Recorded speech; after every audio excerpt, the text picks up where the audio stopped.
चलिए बच्चों शुरू करते हैं। तो हम लोगों ने कल पढ़ा था एक समान चुंबकीय क्षेत्र में अगर किसी धारावाही लूप को या फिर किसी कुंडली को रखा जाए तो उस पर क्या काम करता है।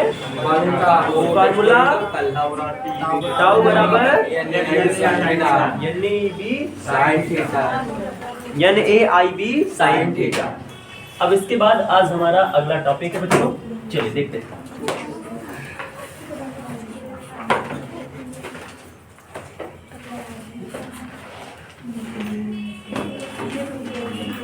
चल कुंडली धारा, ये हमारा अगला टॉपिक है आज का, चल कुंडली धारा मापी। बोर्ड के लिए नहीं बहुत जरूरी है, पर वाइबा वगैरह के लिए बहुत ज्यादा जरूरी है। ठीक है, चलिए बात कर लेंगे कि चल कुंडली धारा मापी की कहानी क्या है, कैसे। देखो, चल कुंडली धारा मापी धारा को नापने के लिए, धारा को संसूचित करने के लिए एक उपकरण है बच्चों। अब संसूचित शब्द थोड़ा सा परेशान कर रहा होगा, तो उसका आप लोग अर्थ समझ लें। संसूचन का जो मतलब होता है ये होता है डिटेक्ट करना। क्या होता है? डिटेक्ट करना, मतलब पता लगाना। समझ आ रहा है कि धारा जा रही है कि नहीं जा रही है। तो वही चीज धारा चल कुंडली धारा मापी के डेफिनेशन में कहा जाता है कि जो चल कुंडली धारा मापी है ये एक ऐसा उपकरण है जो किसी सर्किट में धारा का संसूचन करने के लिए प्रयोग में लाया जाता है या फिर धारा को नापने के लिए प्रयोग में लाया जाता है। समझ में आ रहा है? ठीक है, जो चल कुंडली धारा मापी है ये आपको, जो मैंने पहला टॉपिक पढ़ाया है कि एक समान चुंबकीय क्षेत्र में जब हम किसी धारावाही चालक को रखते हैं तो उस पर बलयुक्त का गुण लगता है, उसी कंटेंट पर आधारित है चल कुंडली धारा मापी। ठीक, चलिए देखते हैं। तो चल कुंडली धारा मापी दो प्रकार के होते हैं। इसका काम क्या है बच्चों? इसका काम है किसी परिपथ में धारा का संसूचन करना या धारा को नापना। समझ आ रहा है? धारा का संसूचन करना या धारा का मापन करना।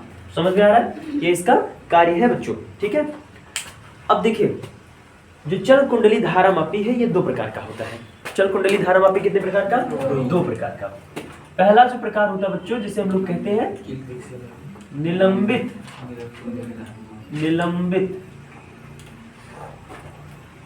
निलंबित कुंडली धारा मापी।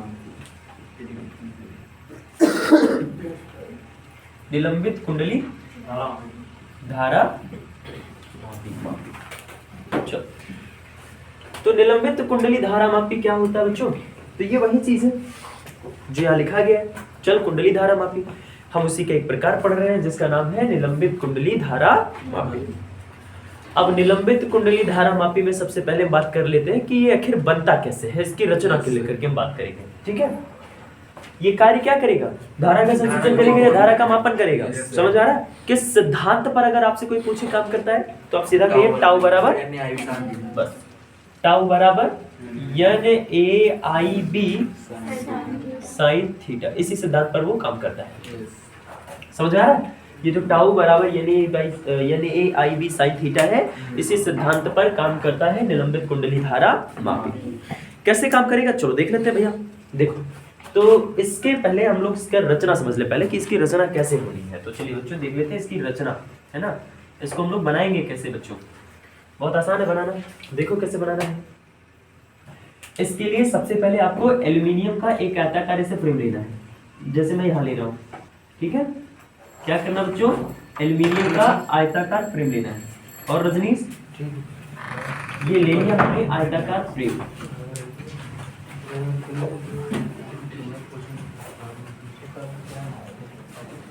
ऐसे, ठीक। और इस एल्यूमिनियम के फ्रेम पर हम लोग कॉपर तार को कई फेरा लपेट देते हैं। समझ गया? एल्यूमिनियम का से हम लोग एक फ्रेम लेंगे और इस पे कॉपर तार को कई फेरा हम लोग क्या करेंगे बच्चों? लपेट देंगे, जिससे एक आयताकार कुंडली का निर्माण हो जाए। किसका निर्माण हो जाए? आयताकार कुंडली का निर्माण हो जाए। और इसके अंदर हम लोग नरम लोहे का टुकड़ा भर देते हैं, जिसे क्रोड़ कहा जाता है। इसके अंदर हम लोग क्या करते हैं बच्चों? नरम लोहे का टुकड़ा यानी क्रोड़ भर देते हैं। समझ में आ रहा है? अब देखो, और इस कुंडली को दो बहुत शक्तिशाली नाल चुंबक के ध्रुवखंड, दो बहुत शक्तिशाली मेरे बच्चों नाल चुंबक के ध्रुवखंड, जैसा मैं फिगर में आपके सामने बना रहा हूं, इससे ध्रुवखंडों के बीच में इस मैग्नेट को रख दिया जाता है।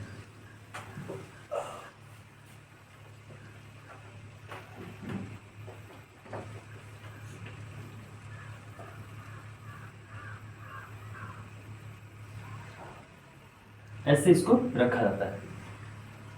ये होता है मैग्नेट का नॉर्थ पोल, और एग्जैक्टली ऐसा एक पोल यहाँ भी दिखाई पड़ता है, और ये होता है मैग्नेट का साउथ। ठीक, ऐसे मैग्नेट के बीच में ये रख दिया जाता है। ठीक है, अब बहुत शक्तिशाली रहता है, पूरी तरीके से अस्थाई रहता है, और हम जानबूझ करके इसके तल को दबा हुआ काट देते हैं। ठीक है, दबा हुआ काटने से होता क्या है कि यहाँ का जो चुंबकीय क्षेत्र होता है वो त्रिज्य बनता है। समझ में आ रहा है? और त्रिज्य क्यों बनाना है? ताकि थीटा की वैल्यू हर टाइम में 90 डिग्री रहे और टाउ का मान मैक्सिमम मिले। समझ में आ रहा है? इसी वजह से हम लोग यहाँ पे ऐसे करते हैं। और यहाँ देखिए, इसके ऊपर हम लोग फास्फर ब्रांच की पत्ती लेते हैं। फास्फर ब्रांच मतलब कांसा, आप समझ लो, कांसा जानते हो ना, है ना, वही फास्फर ब्रांच होता है एग्जैक्टली। इसके ऊपर वाले हिस्से को हम लोग फास्फर ब्रांच की पत्ती से कनेक्ट करते हुए पहले तो ऊपर एक समतल दर्पण लगा देते हैं, छोटा सा कैपिटल एम, एक समतल प्लेन मिरर लगाते हैं, और इसके ऊपर वाले हिस्से को हम लोग फास्फर ब्रांच की पत्ती, कौन सी पत्ती बच्चों? फास्फर ब्रांच की एक महीन सी पत्ती होती है। ठीक, उसके साथ इसको ऊपर हम लोग एक मरोड़ टोपी के साथ कनेक्ट कर देते हैं। किसके साथ कनेक्ट करते हैं? मरोड़ टोपी। यहाँ एक टोपी लगी होती है, मरोड़ टोपी जिसको हम लोग बोलते हैं, इसके साथ इसको कनेक्ट कर दिया जाता है। ठीक है, मरोड़ टोपी का कनेक्शन होता है T1 के साथ, जहां हम धारा इन्वेस्ट करते हैं। ये एक संबंधक पेच है T1। ठीक, इसके निचले वाले हिस्से को भी हम लोग फास्फर ब्रांच की बनी हुई एक स्प्रिंग होती है, उस स्प्रिंग के साथ इसको कनेक्ट कर देते हैं, और स्प्रिंग जाकर के कनेक्ट रहता है एक दूसरे संबंधक पेज T2 से। समझ में आ रहा है? इस तरीके से रचना हो जाती है निलंबित कुंडली धारामापी की। ठीक है, निलंबित कुंडली धारामापी की रचना कैसे होती है बच्चों? निलंबित कुंडली धारामापी को बनाने के लिए हम लोग सबसे पहले ऐसे एक आयताकार एल्यूमिनियम की फ्रेम लेंगे, और इस आयताकार एल्यूमिनियम के फ्रेम के ऊपर हम लोग कॉपर तार को कई बार कई फेरा ऐसे लपेट करके एक आयताकार कुंडली का निर्माण कर देते हैं। और इस कुंडली के भीतर ये जो खाली रिक्त स्थान देख रहे हैं, हम लोग इन रिक्त स्थानों में नरम लोहे का टुकड़ा भर देते हैं। क्या करते हैं बच्चों? नरम लोहे का टुकड़ा भर देते हैं। अभी मैं सारा कारण बता रहा हूँ कि कौन क्यों रखा जा रहा है। नरम लोहे का टुकड़ा भर देते हैं। समझ में आया? अब उसके साथ ही साथ ये जो कुंडली हमारी बन करके तैयार हुई है, ये बहुत शक्तिशाली नाल चुंबक के ध्रुवखंड होते हैं। अब नाल चुंबक के ध्रुवखंड का मतलब क्या? ध्रुवखंड का मतलब उसके पोल। समझ में आ रहा है? ध्रुवखंड का मतलब उसका पोल। हम लोग क्या करते हैं? उन्हीं पोलों के संपर्क में इस कुंडली को अस्थायी तरीके से लटकाते हैं। समझ में आ रहा है? ये इसका नॉर्थ पोल है मैग्नेट का, ये मैग्नेट का साउथ पोल है। ये कुंडली जो है, कुंडली के ऊपर का जो हिस्सा होता है, उसके ऊपरी सिरे पर हम लोग एक समतल दर्पण लगाते हैं, और समतल दर्पण लगा करके हम लोग उसके ऊपर वाले हिस्से को एक फास्फर ब्रांच की बनी हुई पत्ती, किसके साथ बच्चों? फास्फर ब्रांच की बनी हुई पत्ती। फास्फर ब्रांच क्या होता है? कांसा होता है। फास्फर ब्रांच क्या होता है बच्चों? कांसा होता है। उसी कांसे अभी मैं दिखा रहा हूँ कांसा क्या है मेरे पास, अभी मैं दिखा। तो फास्फर ब्रांच की बनी हुई पत्ती होती है, उसी पत्ती के साथ हम लोग अपनी कुंडली के ऊपरी हिस्से को जोड़ देते हैं, और इसके निचले वाले भाग में फास्फर ब्रांच की बनी हुई स्प्रिंग होती है, उस स्प्रिंग से ऐड करके संबंधक पेज T2 से इसका कनेक्शन कर देते हैं। ये T1 T2 वह हिस्सा है जहां आप लोग तार को ले जाकर के जोड़ेंगे जिससे धारा का संसूचन हो सके। समझ आ रहा है? दो वायर होते हैं ना, धारा अगर नापनी है तो धारा नापने के लिए एक वायर को यहाँ, दूसरे वायर को वहां ऐड करना पड़ता है, जोड़ना पड़ता है। समझ में आ रहा है? ठीक, चलिए, तो ये हो गया। अब इसमें हम लॉजिक समझते हैं कि आखिर इन्हीं चीजों का प्रयोग क्यों किया गया है, ऐसे ही क्यों किया गया है। ठीक है, देखिए, सबसे पहली बात तो ये कि अभी ये इंटरनल था, अभी इसके बाहर का पूरा मैंने आपको नहीं बताया, ये खाली इंटरनल भाग था उसका, इतना हिस्सा उसके अंदर होता है। अब क्या करते हैं हम लोग कि इसको हम लोग एक कांच के बॉक्स में, जो कि विद्युत रोधी होता है, विद्युत रोधी लकड़ी का बॉक्स रहता है, उस लकड़ी के बॉक्स में इस पूरे उपकरण को अस्थायी रूप से सही ढंग से व्यवस्थित करके सेट कर दिया जाता है, और इसके सामने वाला जो दीवार होता है वहाँ कांच की खिड़की लगा दी जाती है। ठीक है, ये जो समतल दर्पण रहता है, समतल दर्पण के ठीक सामने एक लैंप रख दिया जाता है। ठीक है, जिससे हम इसके विक्षेप को पढ़ पाए। अब ये पूरी तरीके से निलंबित कुंडली धारामापी की रचना हो जाती है। एक मिनट हम फिर से सुन लेते हैं कि निलंबित कुंडली धारामापी की रचना कैसे होती है। निलंबित कुंडली धारामापी की रचना करने के लिए आपको एल्यूमिनियम की एक आयताकार फ्रेम लेनी है। एल्यूमिनियम की आयताकार फ्रेम के ऊपर हम लोग कॉपर तार को कई फेरा लपेटते हैं, और लपेटने के बाद ऐसी एक कुंडली बनती है। कुंडली के ऊपरी सिरे में हम लोग एक समतल दर्पण जोड़ देते हैं, और समतल दर्पण को फास्फर ब्रांच की पत्ती से कनेक्ट करते हुए ऊपर एक मरोड़ टोपी लगी होती है, उस मरोड़ टोपी के साथ इसका कनेक्शन कर देते हैं। ये है आपकी मरोड़ टोपी। उसके साथ हम इसका कनेक्शन कर देते हैं, ठीक है। निचले हिस्से में हम लोग फास्फर ब्रांच की ही बनी हुई एक स्प्रिंग होती है, उस स्प्रिंग्स का इसके साथ कनेक्शन कर देते हैं। बात समझ में आई? ठीक। मरोड़ टोपी का कनेक्शन संबंधक पेज T1 से होता है, स्प्रिंग का कनेक्शन आपके संबंधक पेज T2 से होता है। उसी के साथ आपका ये जो कुंडली होता है, कुंडली के अंदर नरम लोहे का टुकड़ा भर दिया जाता है जिसे हम लोग क्रोण कहते हैं। और आगे इस क्रोण के दोनों ओर बहुत अस्थायी लाल चुंबक के ध्रुवखंड होते हैं, ठीक है। ये इसकी रचना हो गई। रचना में अभी ये इंटरनल पोर्शन था, तो इसके बाहर देखिए, इस पूरे उपकरण को एक विद्युत रोधी बॉक्स में हम लोग पैक कर देते हैं, रख देते हैं। और ये जहां मिरर लगा होता है, मिरर के ठीक सामने हम लोग लैंप रखते हैं, और ये सामने वाली जो कांच की बॉक्स की जो दीवार रहती है वो कांच की रहती है, ताकि आर पार हम इस एक्टिविटी को पढ़ पाए, ठीक। अब देखिए, अब इसमें प्रोसेस समझते, पहले फैक्ट समझ लें कि कौन क्यों लगाया गया है। देखो, अब पहली चीज तो ये है कि मैग्नेट अगर नॉर्मल से, जैसे दंड चुंबक होता है, उसका सीधा सीधा पोल नॉर्थ ऐसे होता है, सीधा होता है, साउथ पोल उसका ऐसे होता है। क्या हम ऐसे रख करके अगर कुंडली यहाँ रखे तो काम नहीं होगा? देखो, काम होगा, काम होगा, लेकिन यथार्थ मापन के लिए बलयुग्म का आघूर्ण हम लोग ज्यादा चाहिए। हम लोग को यथार्थ मापन के लिए बलयुग्म का आघूर्ण ज्यादा चाहिए, ठीक है। अब बलयुग्म का आघूर्ण ज्यादा लगेगा कब? जब थीटा का मान मैक्सिमम रहेगा। अब थीटा का मान मैक्सिमम कब होगा?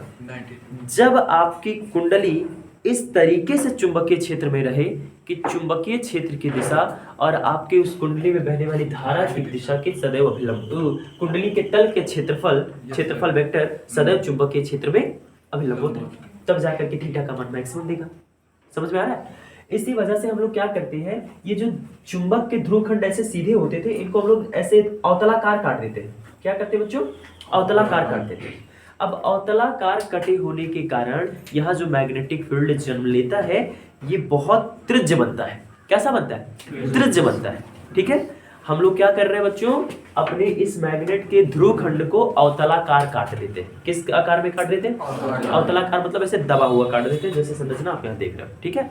ऐसे दबा हुआ काट देते हैं, अवतलाकार काट देते हैं। अवतलाकार काटने से तुम्हारी कुंडली के चारों ओर जो चुंबकीय क्षेत्र बन रहा है, ये बहुत स्ट्रांग बन रहा है। ऐसा स्ट्रांग करने के लिए हम लोग एक काम और करते हैं, चुंबकीय क्षेत्र को प्रबल करने के लिए कुंडली के बीच में नरम लोहे का टुकड़ा भर देते हैं, क्रोड़, नरम लोहे का क्रोड़ भरते हैं। तो जब हम नरम लोहे का क्रोड़ भरते हैं तो एक्चुअल में होता क्या है, वहां का चुंबकीय क्षेत्र वो नरम लोहे का क्रोड़ सेंटर में, अब वो चारों ओर की चुंबकीय बल रेखाओं को अपनी ओर केंद्रित करता है। और जब चुंबकीय बल रेखाओं को नरम लोहे का क्रोड़ केंद्रित करेगा तो वहां चुंबकीय बल रेखाएं इकट्ठा हो जाएंगी। इसकी वजह से वहां का चुंबकीय क्षेत्र प्रबल हो जाएगा। तो चुंबकीय क्षेत्र को प्रबल करने के लिए हम लोगों ने यहाँ पे नरम लोहे का क्रोड़ रख दिया है। उसी के साथ हम लोगों ने इस मैग्नेट के ध्रुव खंड को जानबूझ करके दबा करके काट दिया, ऐसे अवतलाकार काट दिया। उससे यहाँ का चुंबकीय क्षेत्र त्रिज्य रहता है, जिससे हर परिस्थिति में यहाँ पर थीटा का मान 90 डिग्री होता है। मतलब क्षेत्रफल वेक्टर और चुंबकीय क्षेत्र की दिशा सदैव अभिलंब पाई जाती है। तब इस कुंडली में लगने वाले बलयुग्म का आघूर्ण कितना हो जाएगा बच्चों? टाउ बराबर NAIB साइन थीटा की हमेशा 90 हो जाएगा। साइन 90 डिग्री का मान एक होता है। हर कंडीशन में इस कुंडली पर लगने वाले बलयुग्म का आघूर्ण हो जाएगा टाउ बराबर NAIB साइन थीटा नहीं, NAIB हो जाएगा।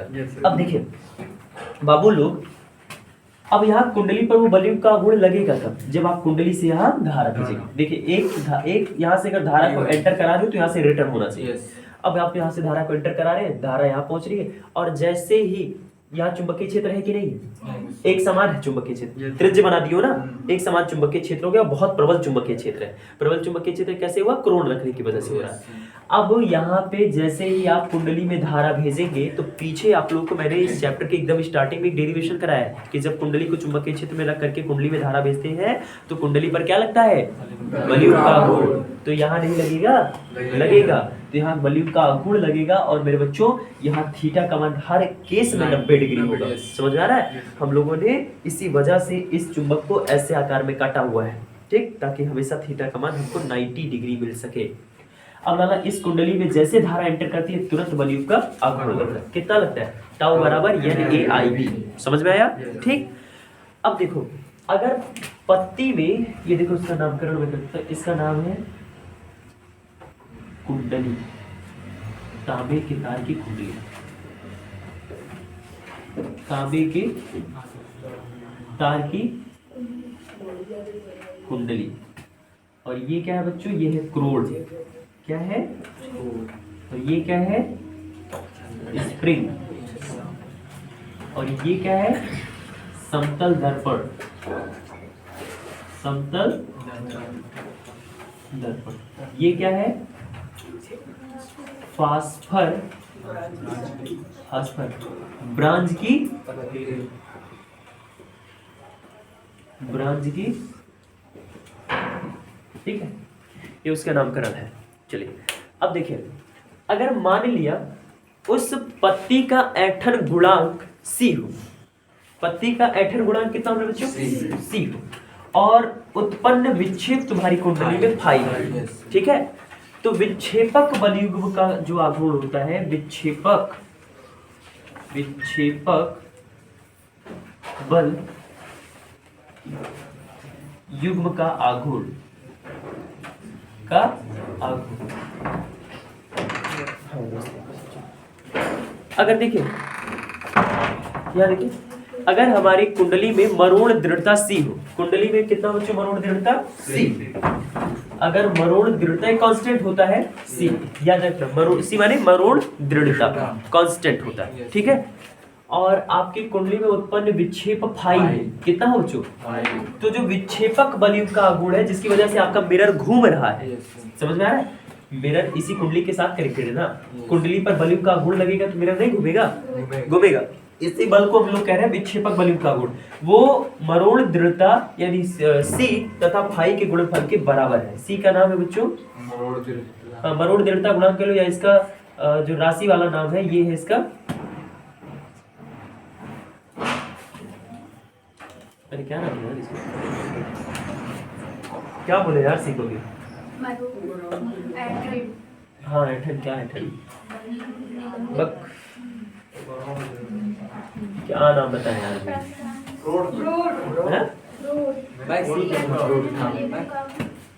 किसका पूछ रहे हैं, C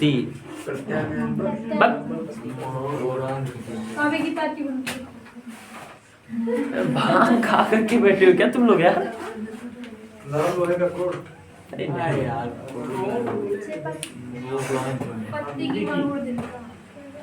हाँ, पत्ती की मरोड़ दृढ़ता C, उसका कुछ नाम होता है जी। तो भैया तुमने रखो, इतना बुद्धि नहीं रहा कि पढ़ लेना वो काम हुए।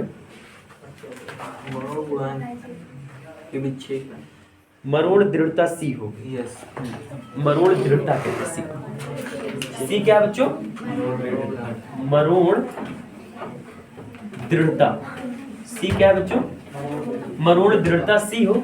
और अगर ऐठन में जो विक्षेप हो रहा है, अगर वो फाई, जो विक्षेप है वो कितना बच्चों, तो विक्षेपक बलयुग्म का आघूर्ण C/5। एंड साम्य की अवस्था के लिए बच्चों, किस अवस्था के लिए, साम्य की अवस्था के लिए, साम्य की अवस्था के लिए इस बलयुग्म का आघूर्ण विक्षेपक बलयुग्म के आघूर्ण के बराबर, यानी NaIB बराबर C/5। यहाँ से I का मान निकाल लो, तो I बराबर हो जाएगा बच्चों C5 बटे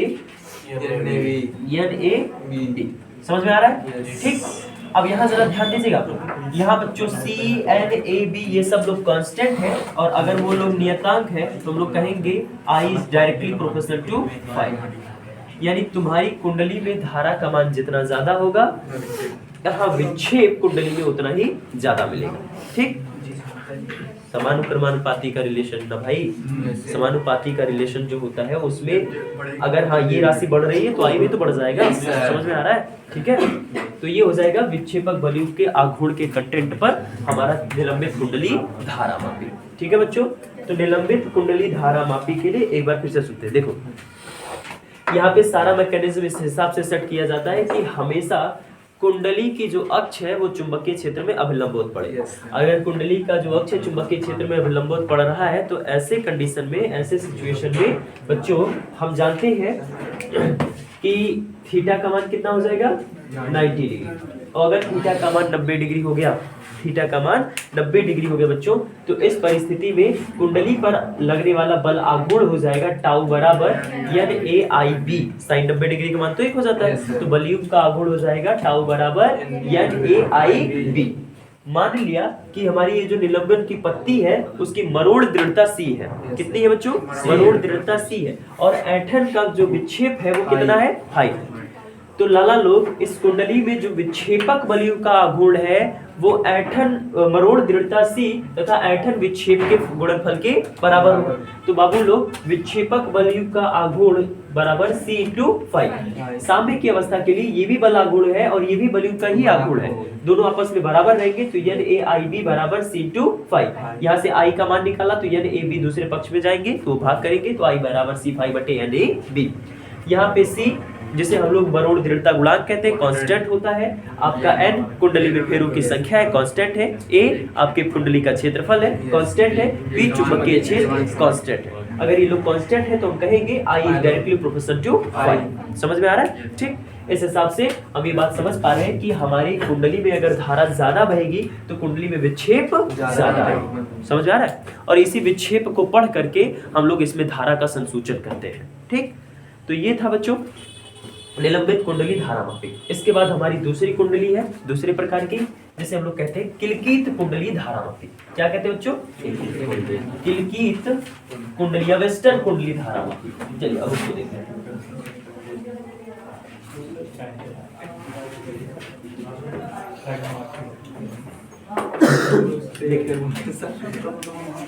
दूसरा प्रकार है बच्चों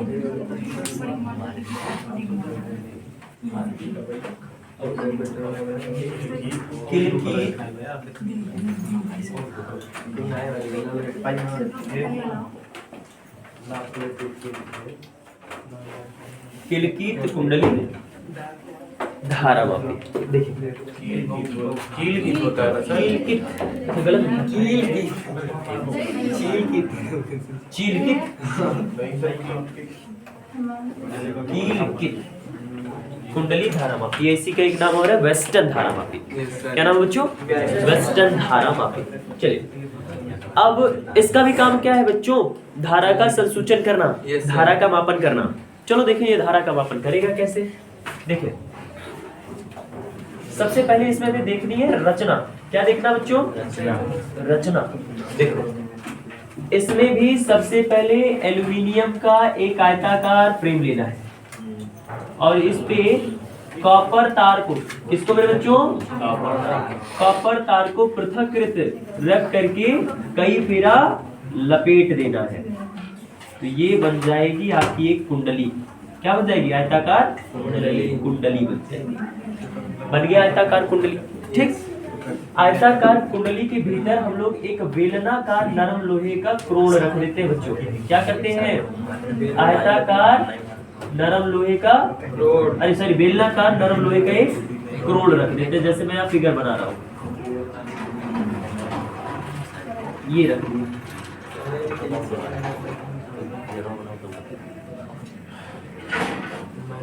ठीक, ऐसे रख दिया जाता है।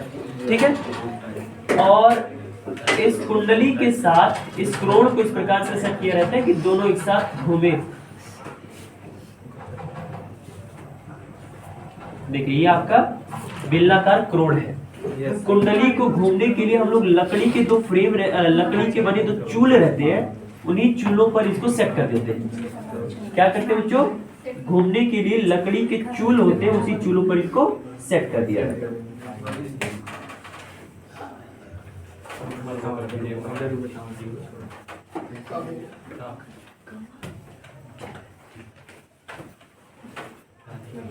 ये देखो ये लकड़ी के चूलों पर इस हिसाब से झूलने के लिए पूरी तरीके से सेट रहती है। ये है लकड़ी के चूल। चूल एक फ्रेम की तरह होता है जिससे ये उतरे नहीं, उसी पे लगातार कंटिन्यू रन करती रहे।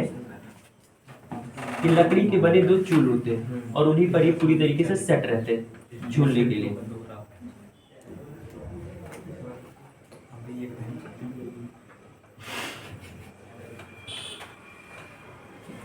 और यहाँ रहती है बच्चों दो स्प्रिंग।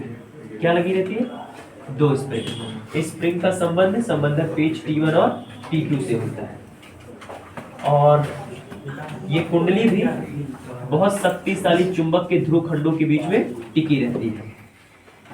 कुंडली भी बच्चों बहुत शक्तिशाली ध्रुव खंडों के बीच में टिकी रहती है।